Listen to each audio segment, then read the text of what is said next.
स्वागत है आपका रियल घोस्ट वर्ल्ड में। तुषार को एक लोकल ट्रेन पकड़ के अपने घर जाना होता था। रोज की तरह तुषार आज भी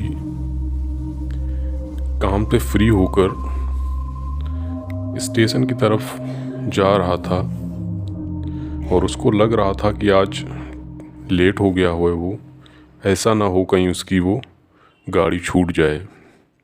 उधर बारिश हो रही थी और आसमान में बिजली भी कड़क रही थी, हवाएं तेज चल रही थीं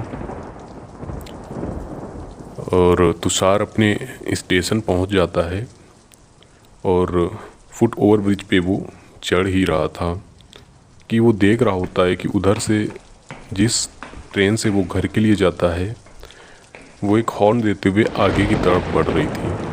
तुषार जल्दी जल्दी से अपनी पैर को और स्पीड देता है और फुट ओवर ब्रिज से नीचे उतरता है प्लेटफॉर्म पे उतरते ही ट्रेन उसके बिल्कुल ठीक सामने आ चुकी थी और वो आगे बढ़ रही थी। खैर, जब तक ट्रेन रफ्तार पकड़ती, तुषार उस रेलगाड़ी के पीछे वाले कंपार्टमेंट में बैठ जाता है, चढ़ जाता है और चढ़ने के बाद एक सुकून भरी सांस लेता है वो। और जितना वो मौसम, बिजली का कड़कना, हवाएं तेज चलना उसको ट्रेन पकड़ने से पहले परेशान कर रही थी, उतना ही अब उसे ट्रेन पकड़ने के बाद सुकून महसूस हो रहा था। ट्रेन में बैठकर तुषार को अब वो बिजली का कड़कना और तेज हवाएं थकावट को कम करने में काफ़ी सहयोग कर रही थीं।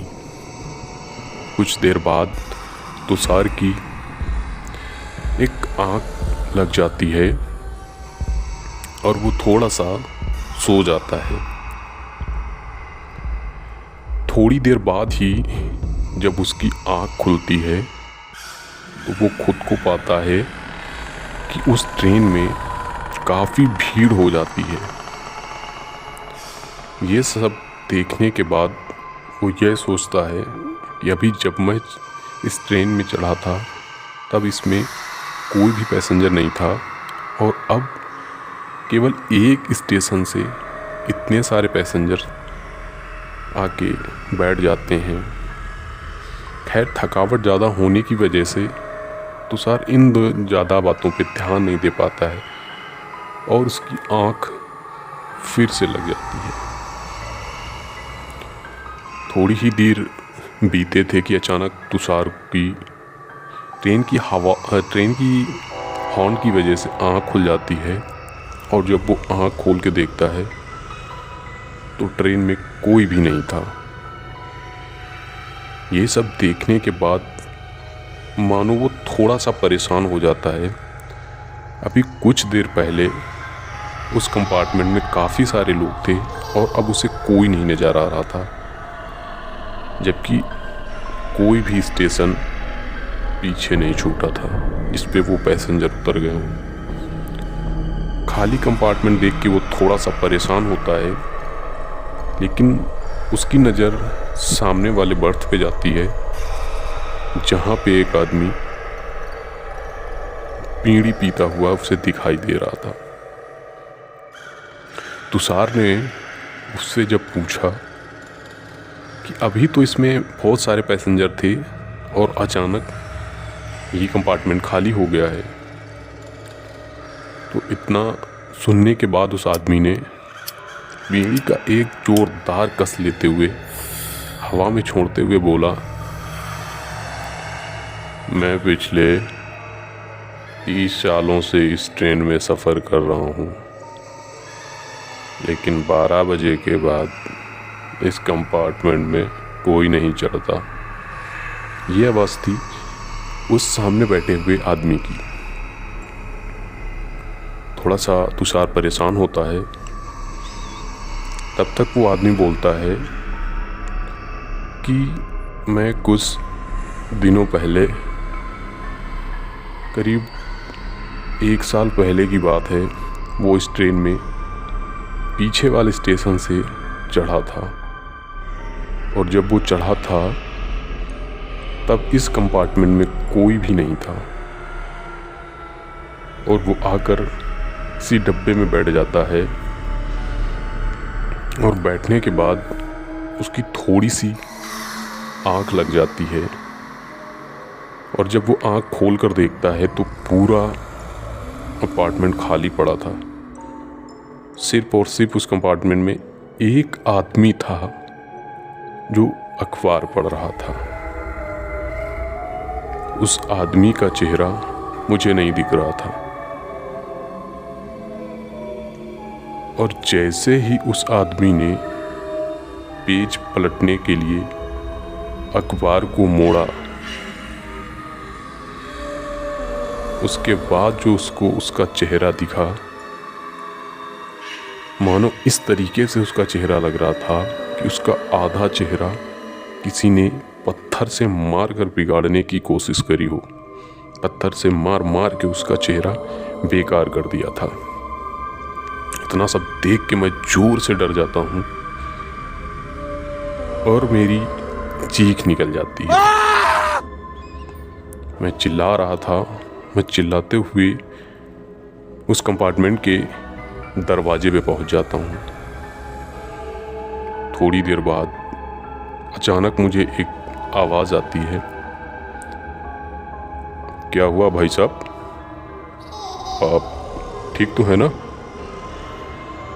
ये लीजिए 2 घूंट पानी पी लीजिए, आप थोड़ा परेशान लग रहे थे। जैसे ही मैंने अपने सामने देखा तो वो वही आदमी था जो अखबार पढ़ रहा था। उस आदमी ने अपनी बोतल मुझे दी और मैंने अपनी आँखों पे थोड़ा सा उस बोतल से पानी लेके आँखों में मारा, मुंह को धुला और 2 घूंट पानी पी के उस कंपार्टमेंट में दोबारा अपने सीट पे जाने के लिए बढ़ता हूँ। हाथ से रुमाल लेके मैं अपना पानी से भीगा हुआ मुंह पोंछ रहा था। मैंने सोचा उसकी बोतल वापस कर दें और जब वो बोतल देने के लिए मैं जाता हूँ तो मैं देखता हूँ वहाँ कोई भी आदमी नहीं था। इतना देख के मैं मानो जोर से घबरा जाता हूँ और चुपचाप उसी बर्थ में बैठ जाता हूँ। मैं ये सोच रहा था अभी वो आदमी इस कंपार्टमेंट में था और अचानक ट्रेन कहीं रुकी नहीं, वो आदमी कहाँ चला गया। मैं उसको बोतल वापस कर देता। खैर इतनी देर बीती ही थी कि मानो तब तक मेरा स्टेशन आ जाता है और मैं उतरने के लिए कोशिश करता हूँ। अचानक फिर से मुझे आवाज़ आती है, अरे भाई साहब मेरी बोतल तो वापस कर दो। ये आवाज़ सुन के मैं फिर से चौंक जाता हूँ। खैर ज़िंदगी जीने के लिए कितनी सी लड़ाई करनी पड़ती है मुझे समझ आ चुका था। मैं झट से अपने स्टेशन पे उतर जाता हूँ और मैं तब तक वहाँ खड़ा रहता हूँ जब तक वो ट्रेन उस स्टेशन को पूरी तरीके से छोड़ नहीं चुकी थी। मैं उसी ट्रेन को देखे जा रहा था और वो आदमी उसी गेट पे खड़ा होकर फिर मुस्कुरा रहा था। मैं अपने घर चला गया। सालों बीत गए लेकिन मैं उस कंपार्टमेंट में कभी नहीं चढ़ा। अभी 4-5 दिन पहले की बात है, मैं घर जा रहा था और फिर से मैं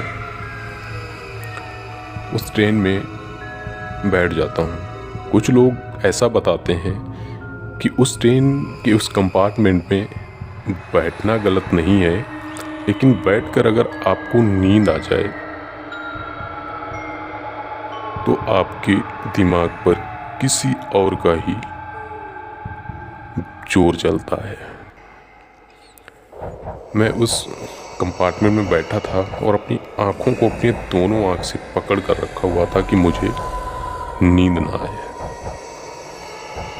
लेकिन फिर भी पता नहीं कब मेरी आँख लग जाती है और जब मेरी आँख खुलती है तब मैं तेजी के साथ अपनी नज़र दौड़ाता हूँ तो देखता हूँ वो आदमी फिर से अखबार पढ़ रहा था और मेरे सामने बैठा था।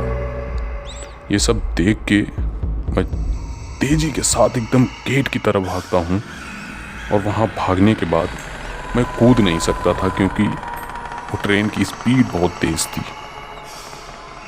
तब तक वो आदमी मेरे पास आता है और बोलता है, अरे भाई साहब क्या हुआ, पानी पी लीजिए 2 घूंट।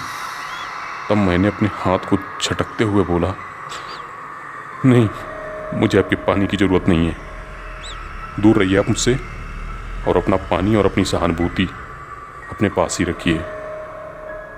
मैं काफ़ी घबरा चुका था। तब तक मुझे एक आवाज़ आती है, बेवकूफ़ तुझे मदद करने में भी डर लग रहा है। वो तेरी मदद कर रहा है और तुझको डर लग रहा है। अब तुझे दिखाता हूँ कि डर क्या होता है। वो इंसान तेजी के साथ हंसता है और अपना सर को उस कंपार्टमेंट के ज़मीन पे जोर से पटक देता है। उसके सर से खून की तेज़ धार निकल पड़ती है और वो आदमी हंस रहा था और हंसता हंसता ये बोल रहा था, अब देखना मैं इसके सर को किस तरह से पूरा खोल के रख देता हूँ। आदमी की इस बात से मैं काफ़ी घबरा चुका था। वो धीरे धीरे अपना सर पटकते पटकते मेरे करीब आ रहा था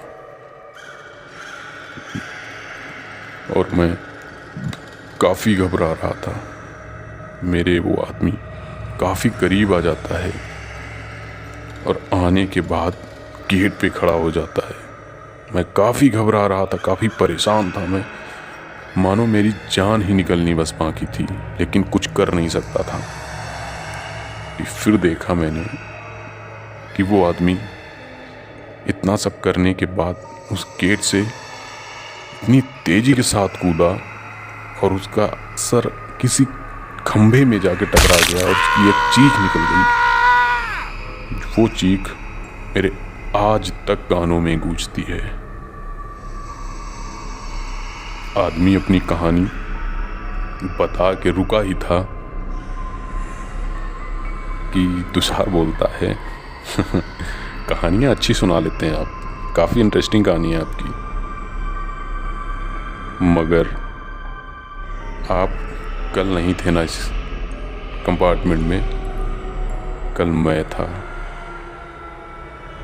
और कल मेरी मौत हुई थी। इस चीज़ों का मानो इस बात का उस आदमी पे कोई भी एक डर का सिकन उसके चेहरे पे नहीं नजर आ रहा था। और वो बोलता है, ट्रेन में इस तरीके का लोगों को डराने में कितना मजा आता है ना।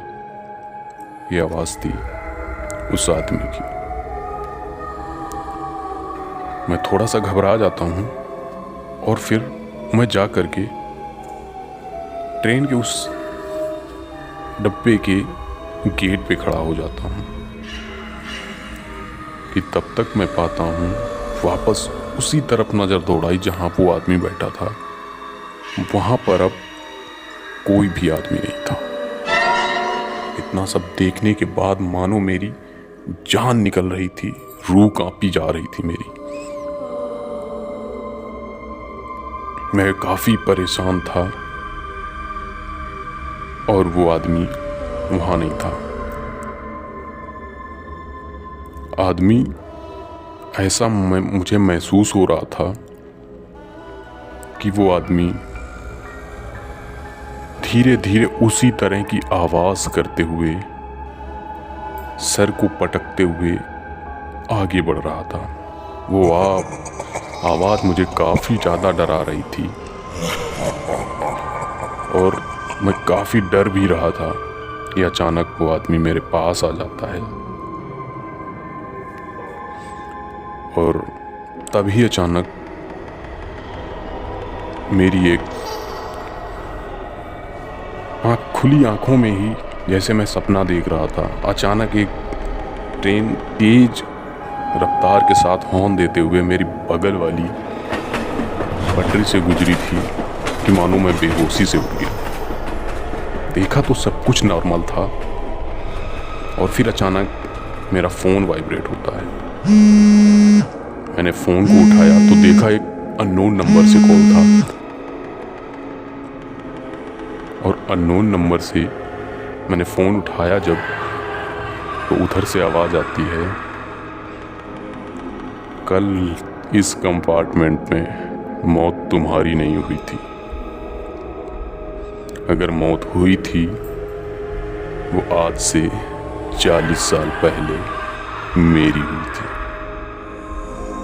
मैं इसी कंपार्टमेंट से कूदकर अपनी जान दे दिया था। मैं फिर से तेजी के साथ तुषार घबरा जाता है और उस ट्रेन के उस कंपार्टमेंट के मेन गेट के पास खड़ा होकर बस कांपे जा रहा था कि अचानक मानो किसी ने जोर सा झटका दिया और मेरा आधा धड़ गेट के बाहर और आधा गेट के अंदर था कंपार्टमेंट में। और आवाज़ आती है, क्यों तुषार, बहुत शौक है ना तुझे बिजनेसमैन कहलाने का, बड़ी बड़ी गाड़ियाँ, बड़ी शोहरत बहुत पसंद है ना तुझे। तुम 4 लोगों ने मिलकर मेरा पूरा बिजनेस हड़प लिया था। 3 को तो मैं एक एक करके मौत के घाट उतार चुका हूं। अब इस बार बारी तुम्हारी है। मैं काफी तेजी के साथ चिल्ला रहा था। मुझे कुछ भी सुनाई नहीं दे रहा था क्योंकि तेज हवा में लटकता हुआ मेरा सर, मानो आंखें मेरी नहीं खुल रही थी। और अचानक से जोर सा झटका देके मुझे नीचे फेंक देता है। तो एक कहानी थी एक बिजनेसमैन की जिसे 4 लोगों ने आज से 40 साल पहले उसका बिजनेस हड़प लिया था। इसके कारण उसने अपनी आत्महत्या की थी।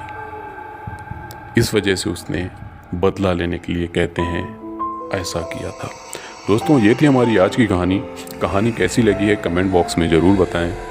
और आपने जो कुछ पिछली वीडियोस में अपना प्यार और सपोर्ट दिया है, इसके लिए मैं बहुत बहुत ज़्यादा आपको धन्यवाद कहना चाहता हूँ। इसी तरीके का सपोर्ट आप बनाए रखिए और कहानियों का आनंद लेते रहिए। नमस्कार।